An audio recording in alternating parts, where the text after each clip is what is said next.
లోకములో దేవుని యొక్క సువార్తకు భిన్నమైన సువార్త ఈరోజు ప్రకటింపబడుతుంది. అది మరి ఒక సువార్త కాదు, కానీ క్రీస్తు సువార్తను చెరపగోరి యేసుక్రీస్తును ఒక రక్షకుడుగా, యేసుక్రీస్తు మన పాపముల నిమిత్తము తన సర్వాన్ని అప్పగించుకుని దేవుని యొద్ద నుండి దిగి వచ్చి మన కొరకు తను తాను అప్పగించుకున్న దేవుని కుమారుడుగా యేసుక్రీస్తును లోకానికి చూపించకుండా ఈరోజు లోకానికి యేసుక్రీస్తును ఎలా చూపిస్తున్నారు? స్వస్థపరిచే యేసుక్రీస్తు, స్వస్థపరిచే యెహోవా. ఏమండి, చనిపోయినటువంటి లాజర్ను ప్రభువైన యేసుక్రీస్తు తిరిగి లేపాడు. మురిగిపోయినటువంటి లాజర్ను దేవుడు బ్రతికించాడు. మురిగిపోయినటువంటి లాజర్ను యేసుక్రీస్తు బ్రతికించాడు. బ్రతికించినటువంటి లాజరు బ్రతికే ఉన్నాడా? చచ్చిపోయాడు. అప్పుడు చచ్చిపోయాడు. నువ్వు పొందే స్వస్థత ఏదైనా అది తాత్కాలికమైనటువంటిదే. అది తాత్కాలికమైనటువంటిదే. ఆ రోగమునకు స్వస్థత రావాలి అంటే మొదట ఆత్మ సంబంధమైన స్వస్థత రావాలి. ఏది శ్రేష్టమైనది చెప్పండి? పాపములు క్షమింపబడట, రోగములకు స్వస్థత రావుట. ఏది శ్రేష్టమైనది? పాపములు క్షమించబడితే రోగములకు విడుదల అదే వస్తుందండి. రోజు మనుషులు చేస్తున్నటువంటి మాయలు చూడండి, మనుషులు ఎలా మోసం చేస్తున్నారో చూడండి, గమనించండి. దేవుని వాక్యం మీద అనుకోనండి. అందుకని అపోస్తలుడైనటువంటి పౌలు సంఘాన్ని ఉద్దేశించి మనం మాట్లాడుతున్నటువంటి మాటను ఒకసారి ఈ సందర్భంలో జ్ఞాపకం చేసుకుందాం. చూడండి, అపోస్తలుల కార్యములు 20వ అధ్యాయం 28వ వచనం నుంచి, దేవుడు తన స్వరక్తం ఇచ్చి సంపాదించిన తన సంఘమును కాయుటకు పరిశుద్ధాత్మ మిమ్మును దేనియందు అధ్యక్షులుగా ఉంచును, ఆ యావత్తు మందను గుచ్చియు మీ మట్టుకు మిమ్మును గుచ్చియు జాగ్రత్తగా ఉండుడి. ఎవరిని గుచ్చి వాళ్ళు ఎలా ఉండాలా? జాగ్రత్తగా ఉండాలండి. ఎవరిని గురించి వాళ్ళే జాగ్రత్తగా ఉండాలి. నా గురించి మీరు, మీ గురించి నేను కాదు. ఎవరిని గురించి వాళ్ళు జాగ్రత్తగా ఉండాలి. మీ మట్టుకు మిమ్మును గురించి జాగ్రత్తగా ఉండి, నేను వెళ్ళిపోయిన తర్వాత, అపోస్తలుడైన పౌలు సంఘమును విడిచి వెళ్ళిపోయిన తర్వాత క్రూరమైన తోడేళ్లు మీలో ప్రవేశించునని నాకు తెలియను. వారు మందను కనికరింపరు, మరియు శిష్యులను తమ వెంట ఈడ్చుకొని పోవాలనని వంకర మాటలు పలుకు మనుషులు మీలోనే బయలుదేరతారు. వంకర మాటలు అంటే ఏంటండి? స్వస్థతలు, అద్భుతాలు, సూచక్రియలు, ఆశీర్వాదాలు. ఏమండి, ధనవంతులుగా దేవుడు చేస్తాడు, మీ అప్పుల బాధ తీర్చేస్తాడు, మీ రోగాలను తీర్చేస్తాడు, మీకు పిల్లల్ని ఇస్తాడు, మీకు ఉద్యోగాలు ఇస్తాడు, మీకు పెళ్లిళ్ళు చేస్తాడు. ఇవే తప్ప అసలు ఆత్మరక్షణ, పాపక్షమాపణ, మారు మనసు, రూపాంతరం చెందటం, దేవుణ్ణి తెలుసుకోవటం, దేవుని వాక్యాన్ని తెలుసుకోవటం, పరిశుద్ధాత్మను వరమను పొందటం, ఆ పరిశుద్ధాత్మ ద్వారా బలపడటం, విశ్వాసంలో ఎన్ని శ్రమలు వచ్చినా తట్టుకోవటం, నిరీక్షణ కలిగి ఉండటం, వెనుదిరిగి చూడకుండా ఉండటం, పరలోకముల గురించి ఆలోచన చేయటం, దేవుని గురించి ఆలోచన చేయటం, వీటిని గురించి ఏమీ ఉండవండి. ఎంతసేపు ఆశీర్వాదం. ఆశీర్వాదం ఎట్లా వస్తుందండి? మనుషుడు అనుకునేటువంటి ఆశీర్వాదం ఏమిటి? డబ్బులు బాగా వస్తే ఆశీర్వాదం, పిల్లలు పుడితే ఆశీర్వాదం, రోగాలు పోతే ఆశీర్వాదం. పిల్లలు మనకే పుడుతున్నారండి? ప్రార్థన చేయించుకున్న వారికే పిల్లలు పుడుతున్నారా? లోకంలో ఉన్న వారికి పిల్లలు పుట్టట్లేదా?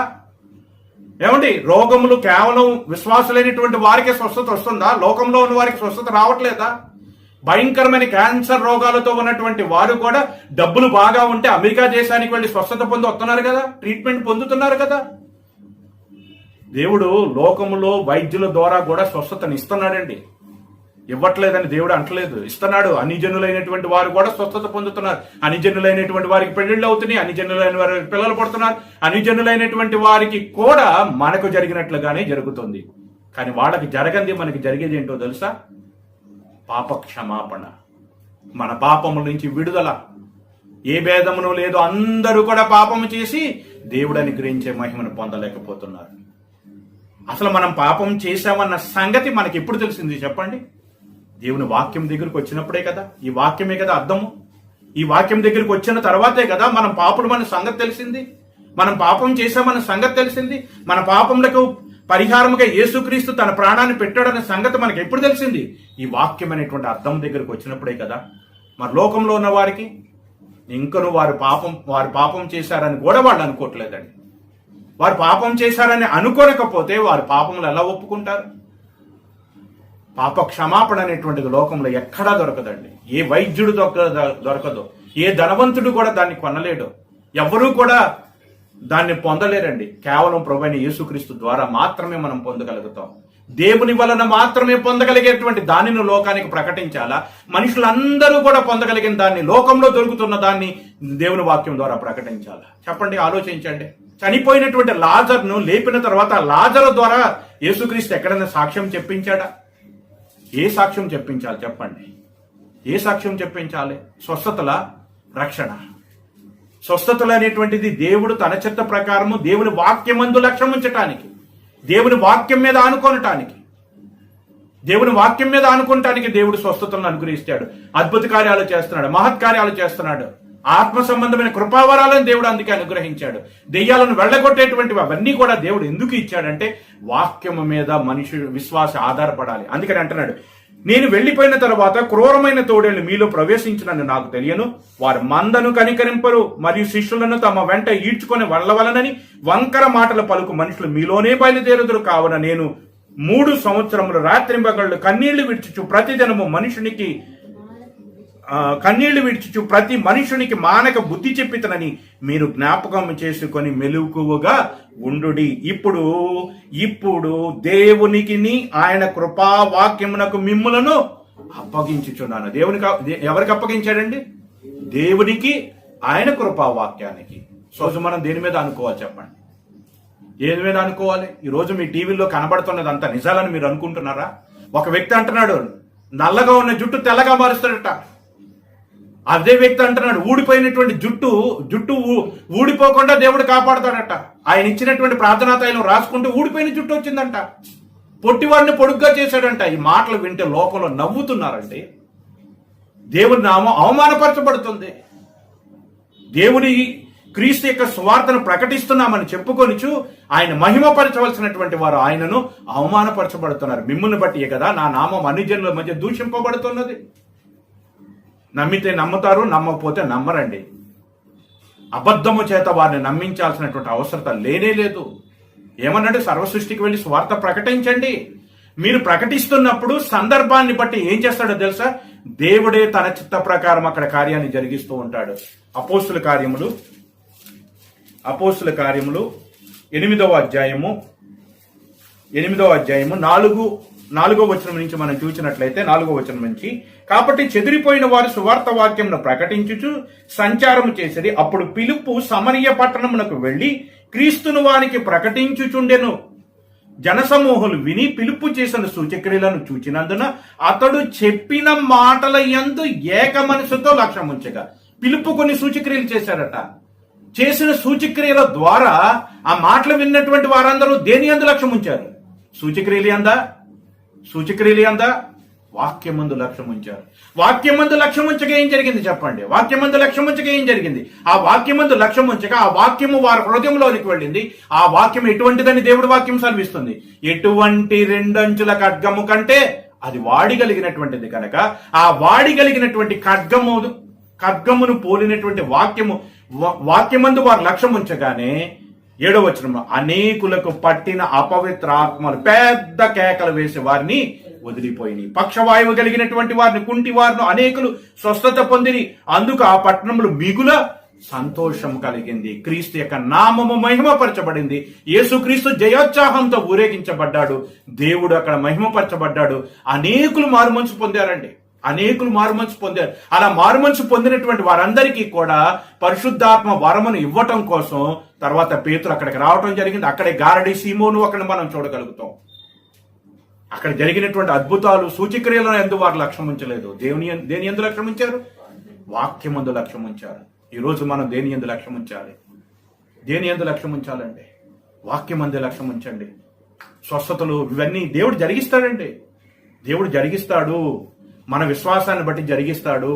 అమ్మా, నీ విశ్వాసము గొప్పది, నీ విశ్వాసమే నిన్ను స్వస్థపరిచింది. దేవుని యందు విశ్వాసం ఉంచు. మనిషి ఆత్మల నమ్మక ఆయా ఆత్మలు దేవుని సంబంధమైనవో కాదో పరీక్షించి తెలుసుకోరండి. ఎలా పరీక్షిస్తాం? వారి యొక్క ఫలములు వారిని గురించి సాక్ష్యం ఇస్తూ ఉంటాయి. ఎవరైతే తమను తాము మహిమపరుచుకుంటారో వారు దేవుని యొద్ద నుండి పంపబడిన వారు కానే కాదు. ఆలోచించండి, 10,000 రూపాయలు స్పాన్సర్షిప్ ఇస్తే దేవుడు వారి జీవితాల్లో అద్భుతాలు చేస్తాడా? ఏమండి, ఈ మాట చెప్పిస్తుంటే లోకంలో ఉన్న వాళ్ళు ఎట్లా మాట్లాడుతున్నారో చెప్పండి. దేవుడికి లంచం ఇస్తే దేవుడు స్వస్థత చేస్తాడా? 10,000 రూపాయలు స్పాన్సర్ చేశారు. అందుచేత దేవుడు వీరి కుటుంబంలోని సమస్యను తొలగించాడు. అందుచేత వీరికి స్వస్థతనిచ్చాడు. వీరికి ఉద్యోగం లేదు, 10,000 రూపాయలు వాళ్ళు స్పాన్సర్ చేసినందుకు దేవుడు వారికి ఉద్యోగం ఇచ్చాడు. వారి ఉద్యోగం వృద్ధి కలగ చేశాడు. అంటే దేవుడు డబ్బులు తీసుకునే కదా పనిచేస్తుంది, ఉచితంగా పని చేయట్లేదు కదా. పనిచేస్తున్నాడు ఆ దేవుడు. ఇదే నా లోకానికి యేసుక్రీస్తుని చూపించేది. ఏమండి, మనుషులను ఎందుకు బలవంతంగా ప్రేరేపిస్తారు? మనుషులను ప్రేరేపించవలసింది దేవుడండి. నువ్వు చేస్తున్నటువంటి పని దేవుని చిత్తానుసారమైనదైతే, దేవుని వాక్యానుసారమైనదే, పరిశుద్ధాత్మ మూలంగా నువ్వు జరిగిస్తూ ఉంటే నీ అవసరతను అక్కర్లను గుర్తించి ఆకాశపు వాకిళ్లు తెరుస్తాడండి దేవుడు. ఎలా తెరుస్తాడో అది మన కన్నులకు ఆశ్చర్యం. ఈరోజు లోకంలో చాలా మంది సేవ చేస్తున్నారు. చాలా మంది సేవకులు ప్రపంచానికి తెలియదండి. వాళ్ళెవ్వరూ కూడా ఎన్నడూ కూడా వాక్యం చెప్తుండగానే మీ కానుకలు, విలువైనటువంటి కానుకలు పంపించండి కింద ఫోన్ నెంబర్లు పెట్టరండి. వాళ్ళకున్నటువంటి మరి కొద్ది దాంట్లోని, వారికి ఉన్న దాంట్లో నమ్మకంగా దేవుడి పని జరిగిస్తున్నాడు. చాలా మంది ఉన్నారండి. అపోస్తులైన పౌలు సువార్త ప్రకటిస్తున్నప్పుడు మరి ఆ సువార్త ప్రకటనలో అతని యొక్క జీవితం ఎలాగున్నదని చెప్తున్నాడో తెలుసా? ఉండటానికి ఇల్లు లేదు, తినటానికి తిండి లేదు, దిగంబరుడుగా ఉన్నాను, పిడిగుద్దులు తింటున్నాను, నిలువురమైన నివాసం లేదు, మనుషులందరి చేత దూషింపబడుతున్నాను, తృణీకరింపబడుతున్నాను అంటున్నాడు. మరి ఈ రోజు ఎలాగున్నారు చెప్పండి? కార్పొరేట్ చర్చిలు ప్రారంభమైపోయినాయండి. కార్పొరేట్ ఆఫీసులు చూసాం, కార్పొరేట్ హాస్పిటల్స్ చూసాం, కార్పొరేట్ స్కూల్స్ చూసాం. ఈరోజు కార్పొరేట్ చర్చిలు తయారైపోయినాయి. ఒక దైవ సేవకుడి దగ్గరికి వెళ్ళి కలవాలంటే ఒక విశ్వాసికి ఏమాత్రం కూడా సాధ్యం కానే కాదు. ఆ దైవ సేవకుడితో కలిసి భోజనం చేయాలన్నా, దైవ సేవకుడితో కలిసి మాట్లాడాలన్నా, ఆ దైవ సేవకుడితో ఫోటో దిగాలన్నా 10,000 రూపాయలు స్పాన్సర్ చేయాలంటాడు. Sponsors meeting. దీని ద్వారా దేవుడి నామం అవమానపరచబడుతుందండి. అనేకులు దేవుని దూషిస్తూ ఉన్నారు. అడుక్కుని ఎవరు సేవ చేయమన్నారండి? అడుక్కుని ఎవరు సేవ చేయమన్నారు? యేసుక్రీస్తు ఏం చెప్పాడు చెప్పండి? మీరు వెళుతున్నప్పుడు మిమ్మల్ని ఎవరు చేర్చుకుంటారో అక్కడ వాళ్ళు ఏది పెడితే అది తినండి, అడగద్దు. మీరు ఏది అడగద్దు. వాళ్ళు మిమ్మల్ని చేర్చుకున్నారు, మీ మాట నమ్మిక ఉంచారు, మిమ్మల్ని చేర్చుకుని మీకు ఏది పెడితే అది తినండి. ఇస్తే తీసుకోండి, తప్పులేదు. బలవంతం చేయటం అనేది అది దేవుని వాక్యానుసారమైనది కాదు. ప్రేరేపించడం అనేటువంటి దేవుని వాక్యానుసారం కాదు. ఏమి చేసినా కానీ అది ఎవరి పేరట జరిగించాలి? కొలసీలకు రాసినటువంటి పత్రిక 3వ అధ్యాయము 17వ వచనాన్ని మనం ఒకసారి పరిశీలన చేసినట్లయితే, మరియు 3వ అధ్యాయము 17వ వచనం, మరియు మాట చేతే గాని క్రియ చేతే గాని మీరేమి చేసినను ప్రభువైన యేసుక్రీస్తు ద్వారా తండ్రి అయిన దేవునికి కృతజ్ఞతాస్తుతులు చెల్లించుచు సమస్తమును ఆయన పేరట. ఎవరాయన? యేసుక్రీస్తు గాని, దేవుని పేరట గాని. మరి కరోనా కాలంలో సహాయం చేసినటువంటి వారు ఎవరి పేరట చేశారో తెలుసా? వాళ్ళు స్థాపించుకున్న ఫౌండేషన్స్ పేరట చేశారండి. అనుజనులైనటువంటి వారికి దేవుడి గురించి ఏమీ తెలియదండి. నేనే ఉన్నాను అనుకోండి, నేను ఒక ఫౌండేషన్ స్థాపించాను అనుకోండి. కరోనా కాలం లేదా కష్టకాలం వచ్చినప్పుడు నేను నా ఫౌండేషన్ ద్వారా వాళ్ళ దగ్గరికి వెళ్ళి ఒక 1,000 రూపాయలు ఇచ్చాను అనుకోండి. అనుజనులైనటువంటి వాళ్ళు ఏమనుకుంటారో తెలుసా? ఆ ఫౌండేషన్ కి ఎవరైతే అధిపతి ఉంటారో వాళ్ళని దేవుడు అనుకుంటారు. వాళ్ళు ఇచ్చేటువంటి వారు ఎవరి పేరుని ఇవ్వాలి? మన పేరట కాదండి, మన ఫౌండేషన్ పేరట కాదు, మన చర్చి పేరట కాదు. ఎవరి పేరుని ఇవ్వాలి? దేవుని పేరట ఇవ్వాలి. యేసుక్రీస్తు పేరట మాత్రమే ఇవ్వాలి. మనుషుల పేరట వీళ్ళు చేసే దానాలు కూడా దేవుడు అంగీకరించడు. వాళ్ళ పేరట ఎన్నో డొనేషన్లు ఇవ్వటం మనం చూస్తూ ఉన్నాం. ఎక్కడి నుంచి తెచ్చారు ఆ డొనేషన్లు చెప్పండి? వాళ్ళ పేరుతో వాళ్ళు ఫౌండేషన్ స్థాపించి వాళ్ళు అనేకమైన దానాలు చేస్తున్నారు. అనేకమైనటువంటి వారికి వాళ్ళు డబ్బులు పంచిపెట్టడం, ఆహారాన్ని పంచిపెట్టడం చేస్తున్నారు. మంచిదే ఇది. కానీ ఆ డబ్బులు ఎక్కడి నుంచి వచ్చినాయి? వాళ్ళు ఏమైనా కష్టపడ్డారా? వాళ్ళ ఆస్తులను అమ్మి తీసుకొచ్చారా? ఎక్కడి నుంచి తెచ్చారు? వాళ్ళు సంఘంలో విశ్వాసాలు ఇస్తున్న డబ్బులే కదా, సంఘంలో వచ్చినటువంటి కానుకలే కదా, వాళ్ళు చేస్తున్నటువంటి సేవను చూసి ప్రేమపడి వారికి పంపినటువంటి కానుకలే కదా. ఆ కానుకలను తీసుకొని వచ్చి లేనటువంటి వారికి పంచి పెడుతూ మరి వీరి పేరు ఎందుకు చెప్పుకుంటారు? అది కూడా తప్పేనండి దేవుని దృష్టిలో. దానికి కూడా లెక్క చెప్పాల్సిందే. నువ్వు చేసేటువంటి ఏదైనా కానీ అది దేవుని పేరట మాత్రమే జరిగించాలి. మదర్ తెరీసా తాను సేవ చేస్తున్నప్పుడు ఏం చేసింది? ఏం చెప్పిందంటే, తను ఎక్కడికి వెళ్ళి ఎక్కడ చెప్పింది? నేను కాదు, నన్ను ప్రేరేపించే దేవుడు. దేవుడు నన్ను ప్రేరేపించాడు కాబట్టే నేను ఈ మురికి వాళ్ళలోకి రాగలిగాను. ఈ యొక్క కుష్ఠరోగుల మధ్య నేను సేవ చేయగలిగానంటే దేవుని ప్రేమను బట్టి మాత్రమే గాని నా ప్రేమను బట్టి కాదు. ప్రతి చోట కూడా దేవుణ్ణి మహిమపరిచింది, క్రీస్తుని ఎత్తి చూపింది. నువ్వు దానం చేసినా, నువ్వు ప్రార్థన చేసినా, నువ్వు స్వస్థత చేసినా, నువ్వు అద్భుతాలు చేసినా, నువ్వు వాక్యాన్ని ప్రకటించినా, నువ్వు పాట పాడినా, ఏది చేసినా దేవునికే మహిమ రావాలి, దేవునియే గణపరచబడాలి. దేవునికి కాకుండా, దేవుని ప్రభువైన యేసుక్రీస్తుకు కాకుండా మరెవరైనను గణపరచబడితే అది దేవునికి అవమానం. ఈరోజు లోకంలో ఉన్నటువంటి వారు చేస్తున్నది సువార్త అంటారా, లేకపోతే బిజినెస్ అంటారా? చెప్పండి, ఆలోచించండి. వాక్యము అక్కడ ప్రకటింపబడుతూనే ఉంటది, కింద నుంచి లైన్స్ వెళ్ళిపోతూనే ఉంటాయి. ఎవరు చేయమన్నారండి అవి? ఎందుకు అంత విస్తారమైనటువంటి పని పెట్టుకోవటం ఎందుకు? మనుషులను అలా ప్రేరేపించటం ఎందుకు? అన్ని జనుల చేత ఎందుకు దూషింపబడటం ఎందుకు? ఏమండి, దేవుడు తలుచుకుంటే చేయలేడంటారా? దేవుడి మీద నమ్మకం ఉందంటారా? దేవుని యందు విశ్వాసం ఉంచండి, మీ బాధలు పోతాయి, మీ అప్పులు తొలగిపోతాయి, మీ రోగాలు తొలగిపోతాయి, మీ ఆర్థిక ఇబ్బందుల నుంచి దేవుడు విడిపిస్తున్నాడని బలమైనటువంటి ప్రసంగం చేసి కిందకు వచ్చిన తర్వాత ఏమంటారు? మీ విలువైన కానుకలు మాకు పంపించండి. అదేం లెక్కండి? ఈ మాటలు వినుతున్నటువంటి వారి యొక్క బాధలను దేవుడు తొలగించి వారి ఆర్థిక బాధల నుంచి విడిపించిన దేవుడు నీ సువార్త పనికి కావలసిన దాన్ని దేవుడు సమకూరుస్తాడా లేడా? వాళ్ళు ప్రకటిస్తున్నటువంటి యేసు క్రీస్తు ఆ మాటలు వినుతున్నటువంటి వారి యొక్క ఆర్థిక బాధలు తొలగిస్తారట. ఒక వ్యక్తి చెప్తున్నాడు, 4 కోట్ల అప్పుల భారాన్ని దేవుడు తొలగించేశాడట. 4 కోట్ల అప్పుల భారాన్ని దేవుడు తొలగించేశాడట. ఇప్పుడు యేసుక్రీస్తుని ఎందుకు నమ్ముకోవాలి? అప్పులు తొలగించుకోవడానికి యేసుక్రీస్తుని నమ్ముకోవాలి, అంతేనంటారా? కిడ్నీలు పాడైపోతే దేవుడు బాగు చేశాడు కాబట్టి ఇప్పుడు యేసుక్రీస్తుని ఎందుకు నమ్ముకోవాలి?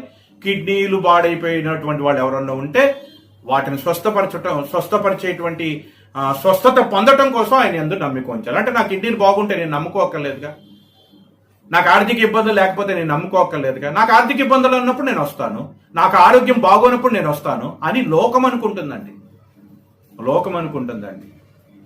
ప్రకటించండి, తప్పులేదు. అది ఎప్పుడు చెప్పాలి, ఎప్పుడు జరిగించాలా? విశ్వాసంతో దేవుడు జరిగించే పని అని చెప్పాలా? మా దగ్గరికి వస్తే, మా సంఘానికి వస్తే, ఇక్కడికి వచ్చి ఆరాధిస్తే, దేవునికి కానుకిస్తే, స్పాన్సర్షిప్ చేస్తే దేవుడు కార్యాలు చేస్తాడు అని చెప్పటం అనేది వాక్యానికి విరుద్ధం. యేసుక్రీస్తుని మరొక రకంగా లోకానికి చూపించటం. నువ్వేదో ఇస్తే దేవుడు జరిగించడండి. నువ్వు ఏది ఇస్తే యేసుక్రీస్తు ఈ లోకానికి దిగి వచ్చాడు. అసలు నువ్వు రమ్మంటే వచ్చాడు ఆయన ఈ లోకానికి? నువ్వు రమ్మంటే లోకానికి వచ్చాడండి? ఆయనే తనంతట తానుగా మనల్ని ప్రేమించి ఈ లోకానికి వచ్చాడు. మనకు రక్షణ ఎంత డబ్బులు పెడితే ఇచ్చాడండి? ఇచ్చాడు? ఉచితంగా ఇచ్చాడండి. ఉచితంగా ఇచ్చిన దాన్ని ఏం చేయమన్నాడు? ఉచితముగా ఇమ్మంటున్నాడు. మీరు ఉచితముగా పొందిని ఉచితముగానే పంచిపెట్టమంటున్నాడు. స్వస్థతలు జరిగించడానికి ప్రేయర్ ఆయిల్స్ అమ్ముకోవటమా? ఎంత దారుణం అండి! అనుజనులైనటువంటి వారు ఏం చేస్తున్నారో తెలుసా? ఆ ప్రార్థన చేయించుకోవడానికి ఆయిల్ డబ్బా పట్టుకుని వచ్చి ఆ దైవ సేవకుడికి పిలువబడుతున్న వారి దగ్గరికి వచ్చి దాన్ని ప్రార్థన చేయించుకుని ఆయిల్ డబ్బా తీసుకువెళ్లి వాళ్ళ ఫోటోలు, దేవుడి ఫోటోలు పెట్టుకునే చోట అది పెట్టుకుని అటువైపు కనీసం కాళ్ళు కూడా పెట్టకూడదంటాడు. మనం బైబిల్ పెట్టామనుకోండి, ఏం చేస్తాం చెప్పండి? మన కాళ్ళ దగ్గర మనం బైబిల్ అక్కడ షెల్ఫ్ లో పెట్టుకుంటే అటువైపు కాళ్ళు పెట్టుకుంటే బైబిల్ ఉందని మనం పెట్టుకో. ఎందుకంటే వాక్యం అనేటువంటిది పరిశుద్ధమైనదిగా మనం భావిస్తాం. ఆ రీతిగాని వీళ్ళు ఏం చేస్తున్నారో తెలుసా? ఆయిల్ డబ్బా అక్కడ పెట్టుకుని పడుకున్నప్పుడు కాళ్ళు కూడా ఆయిల్ డబ్బా వైపు పెట్టట్లేదండి. అంటే స్వస్థత ఎక్కడ ఉన్నది? దేవుల్లో ఉన్నదా? ఆయిల్ డబ్బాలో ఉందా? ఆయిల్లో ఉందా? ఎక్కడ ఉందండి?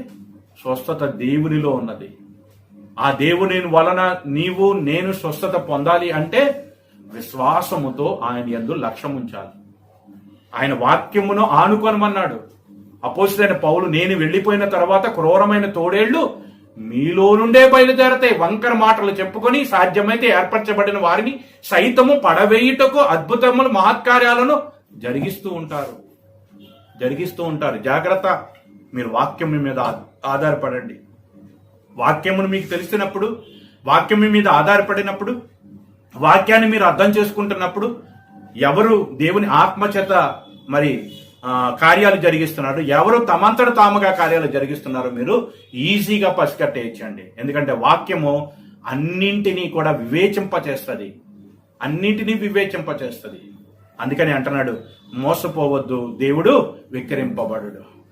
ఈరోజు లోకంలో జరుగుతున్నటువంటిది సత్యమునకు భిన్నమైనటువంటి బోధ జరుగుతుంది. గలతీలకు రాసినటువంటి పత్రిక మొదటి అధ్యాయము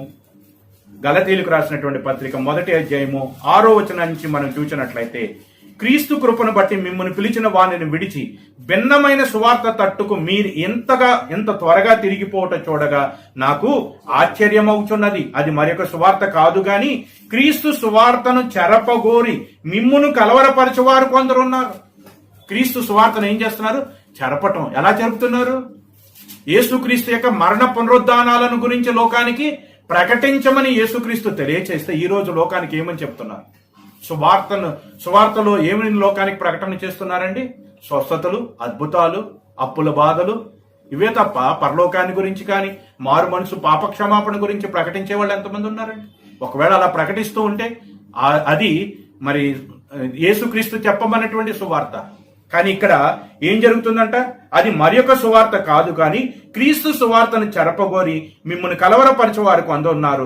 మేము ప్రకటించిన సువార్త కాక, మేము ప్రకటించిన సువార్త అంటే మారు మనసు, పాపక్షమాపణ, రక్షణ, ఈ రకమైనటువంటి సువార్త.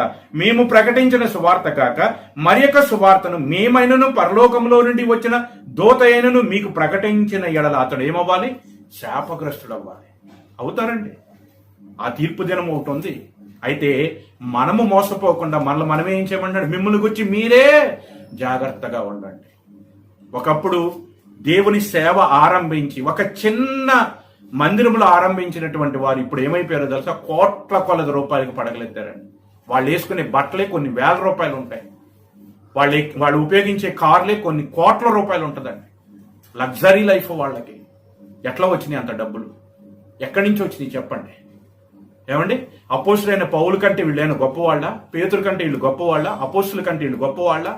మరి వాళ్ళేమో సువార్త పనిచేసి ఉన్నాయన్నీ పోగొట్టుకుంటే వీళ్ళు సువార్తలు ఏం చేస్తున్నారు? కోట్ల కొలది రూపాయలు సంపాదిస్తున్నారు.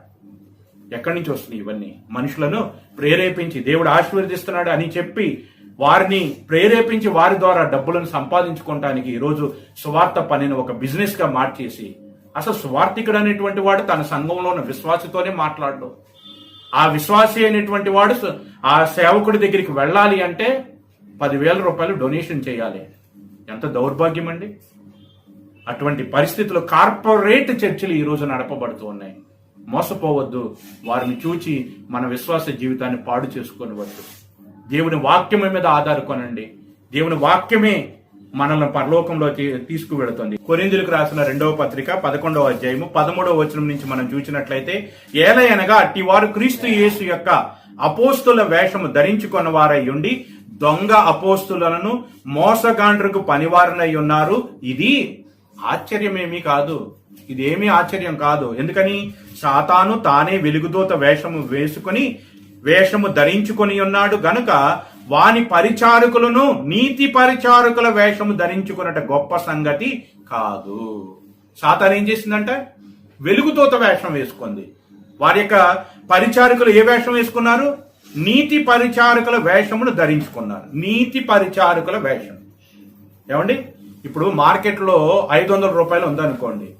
500 రూపాయలకి డూప్లికేట్ చేయాలంటే డూప్లికేట్ 500 చేయాలా, లేకపోతే 250 చేయొచ్చా? 250 చేస్తే ఎవరన్నా నమ్ముతారా? నమ్మరు. కాబట్టి 500 చెల్లుబాటు అవ్వాలి అంటే 500 ఎట్లాగుందో అట్లానే డూప్లికేట్ 500 తయారు చేయాలి. ఇప్పుడు సువార్త సేవలో మనుషులను మోసం చేయాలంటే ఎలాగుండాలి? ఎలా రావాలి? నీతి పరిచారకుల వేషమే వేసుకోవాలి. నీతి పరిచారకుల వేషమే వేసుకోవాలి. సువార్త సేవ చేస్తున్నటువంటి వారిగానే వేషం వేసుకుని రావాలి. మరి అలా వేషం వేసుకుని వచ్చినటువంటి వారిని మనం ఎలా గమనించాలి? ఎలా తెలుసుకోవాలి? వాళ్ళు దేవుని సంబంధకుల లేక నీతి పరిచారకుల? నీతి పరిచారకుల వేషం వేసుకున్న వాళ్ళ ఎట్లా తెలుసుకోగలుగుతాం మనం? ఎట్లా తెలుసుకోగలుగుతామండి? వారి ఫలముల ద్వారా, వారి మాటల ద్వారా, వారి ప్రవర్తన ద్వారా, వారు చెప్తున్నటువంటి సాక్ష్యాల ద్వారా, వారు చేస్తున్నటువంటి సూచక్రియల ద్వారా, వారి అద్భుతాల ద్వారా, వాళ్ళ మహత్కార్యాల ద్వారా వారు ఎవరిని హెచ్చిస్తున్నారు, ఎవరికి విలువిస్తున్నారు? దేవుని వాక్యానిక, దేవునిక, యేసుక్రీస్తుక, లేకపోతే వారు చేస్తున్న సూచక్రియలక, వారి అద్భుతాలక, వారి మహత్యాలక? అరగంట చెప్పే వాక్యంలో 20 నిమిషాల్లో 15 నిమిషాలు వాక్యం చెప్పి 5 నిమిషాలు పాటలేసి 10 నిమిషాలు సాక్ష్యాలు చెప్పిస్తారండి. మనిషి జీవితానికి మార్పు కలిగించేది సాక్ష్యము కాదు. సాక్ష్యం అనేటువంటిది కేవలము ఆ తట్టు తిరగటానికి, వాక్యమందు నమ్మిక ఉంచటానికే తప్ప విశ్వాసిని విశ్వాసంలో బలపరిచేది, పరలోకంలో తీసుకువెళ్ళేది కేవలము వాక్యము మాత్రమే. సందర్భమును బట్టి, అవసరమును బట్టి సాక్ష్యము చెప్పుట తప్పు కాదు. కానీ సాక్ష్యాలు చెప్పటం కోసమే సువార్త సేవను వాడుకోవద్దు. క్రీస్తు సాక్ష్యముకు మించిన గొప్ప సాక్ష్యము కాదు మనది. యేసుక్రీస్తుని గురించి సాక్షులుగా మనం ఉండాలి. మన యొక్క సాక్ష్యము అవసరమును బట్టి, సందర్భాన్ని బట్టి మనం ఎప్పుడన్నా అవసరమైతేనే మనం తెలియచేయాలి తప్ప సాధ్యమైనంత వరకు క్రీస్తుకు మాత్రమే మనం సాక్షులుగా ఉండాలి. క్రీస్తుకు సాక్షులుగా ఉండటం కోసం మనల్ని ఏర్పాటు చేసుకున్నాడు, మనల్ని గురించి మనం చెప్పుకోవటం కోసం కాదు. కాబట్టి మోసపోవద్దు. దేవుడు చెప్తున్నటువంటి మాట, జాగ్రత్తగా ఉండండి, ఎవడు మిమ్మల్ని మోసపుచ్చకుండా జాగ్రత్తగా చూచుకునండి. మీ మట్టుకు మీరే జాగ్రత్తగా ఉండండి. బయటికి వెళ్ళి బంగారం కొనాలంటే ఎంతో జాగ్రత్త తీసుకుని స్వచ్ఛమైన బంగారమో కాదో అని పరీక్షించి మనం కొంటా ఉంటాం. బట్టలు కొనేటప్పుడు ఆ రీతిగానే చేస్తూ ఉంటాం. ఏ ఒక వివాహాన్ని జరిగించాలన్నా ఎంతగానో ఆలోచించి అటువైపు ఇటువైపు విచారించి మనం వివాహాలు జరిగిస్తూ ఉంటాం. అన్ని విషయాల్లో చాలా జాగ్రత్తగా ఉంటూ ఉంటాం. మరి మన భక్తి విషయంలో మనం ఆ జాగ్రత్తను కలిగి ఉన్నామా? జాగ్రత్తను కలిగి ఉండకపోతే ఎక్కడికి వెళ్ళిపోతాం తెలుసా? నిత్యమైనటువంటి నరకంలో పడిపోతాం. కాబట్టి భక్తి విషయంలో ఏమాత్రము కూడా నిర్లక్ష్యపరులై ఉండవద్దు. భక్తి విషయంలో మోసపోవద్దు. మనుషులు చెప్పేటువంటి మాటల మందు లక్ష్యం ఉంచొద్దు. ఎవరు ఏది బోధించినా అది ఇందులో రాయబడి ఉన్నదా లేదా పరీక్షించండి. ఉంటే వారి మాట చొప్పున నడుచుకోనండి.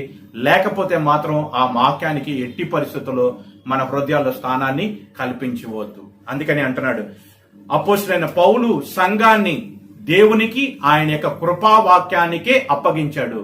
మరి ఈ రోజు మనము ఆ కృపావాక్యమునకు అప్పగింపబడిన వారమై ఆ వాక్యము చొప్పున నడుచుకోవాలి అంటే ఆ వాక్యమును మనం అర్థం చేసుకోవటానికి మనం ప్రయత్నం చేయాలి. అయితే ఈ వాక్యాన్ని అర్థం చేసుకోవటానికి మన జ్ఞానం సరిపోదు కనుక దేవుడు ఏం చేస్తున్నాడు? తన పరిశుద్ధాత్మను మనకు అనుగ్రహించి ఇందులో రాయబడినటువంటి సంగతులను మనకు దేవుడు బోధిస్తూ ఉంటాడు. కాబట్టి మన ప్రార్థనా జీవితంలో మనం ఏమో అడగాలి అంటే, దావీదు కోరుకున్నట్లుగా నీ ధర్మశాస్త్రంలో ఆశ్చర్యకరమైన సంగతులు చూచినట్లుగా నా కన్నులు తెరవమని దేవుని అడిగి మన మనోనేత్రములు వెలిగింపబడినటువంటి వారమై దేవుని వాక్యమును అక్షరముతో కాకుండా ఆత్మతో చదివి ఆత్మ సంబంధమైన ఈ సంగతులను ఆత్మ చేతనే మనం వివేచించి మోసపోకుండా మన విశ్వాస జీవితాన్ని, భక్తి జీవితాన్ని కాపాడుకోవటానికి, అంతవరకు నిలిచి ఉండటానికి, ప్రభువైన యేసుక్రీస్తు యొక్క రెండవ రాకడలో ఎత్తబడేటువంటి గుంపులో ఉండటానికి మనందరం కూడా ప్రయత్నం చేద్దాం. ఆ రీతిగా ఉండాలని దేవుడు కోరుకుంటున్నాడు. అందుచేతనే ఈ జీవవాక్యాన్ని దేవుడు మన చేతిలో పెట్టాడు.